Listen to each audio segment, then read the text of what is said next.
What's a trait that you would change in leaders that you have observed? Gosh, there's loads. But one, I think, is that because leaders are so busy, they always seem to be up against it. Time is always the key constraint. So they're always rushing around, to the next meeting. God, there's too many meetings, aren't there? But, rushing off to the next meeting, rushing off to the next thing. And they don't notice. And then when they do notice, they tend to notice what people are doing wrong. Yes. And that leaves what I refer to as a red trace on people. Why are you doing this? Why did you do that? Why didn't you do this? It just leaves that negative atmosphere. It plays into an environment that is not psychologically safe. So people are less likely to speak up and ask, can you help me? Because they're just doing it in a certain way. Well, I think people are more likely to notice the things that have gone wrong because it's going to have such a much bigger impact. For sure. Yeah, it has a detrimental impact on essentially the bottom line, isn't it? So firstly, we need to open up and allow people to make mistakes. We're not going to encourage mistakes. There's a risk that we start to create this environment where mistakes are expected. We shouldn't expect mistakes, but where they do happen, we should try and forgive where possible, unless it's negligent, of course. So there's this beautiful phrase out there by a guy called Ken Blanchard, who said, let's catch people doing things right. And if we just let that sit there, what's the impact of catching people doing something right is really different because we can celebrate that. But it also reinforces positive behaviours. For sure.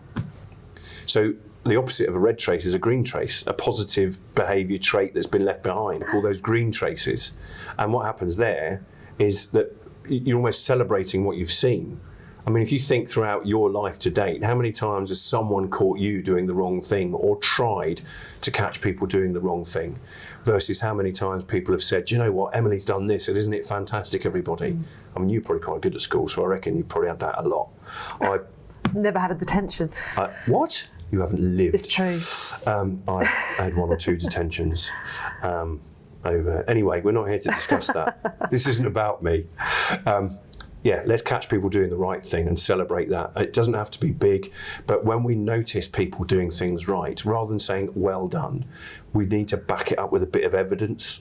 Well done for doing this because it's had a positive effect on that. We should try and pan that out across the whole organisation. For example, there's the evidence. It really lifts that individual, but it also, it creates this environment where people go, oh, maybe I could suggest doing the thing that I've been thinking of. So it adds to that psychological safety that we've spoken about in another Weekly Wisdom.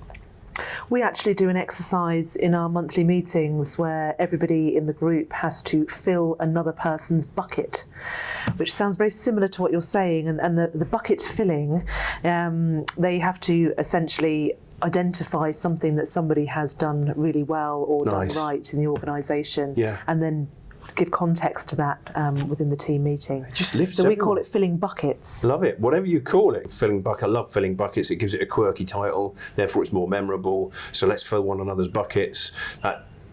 Great. Let's do more of that. We need to do more of it because it leaves these positive traces around, and it definitely, I know I've said it already, but it plays into that psychologically safe environment where if it's safe to suggest things and safe to be noticed, then let's be noticed. Sure, as well as reinforcing positive behaviours. Definitely.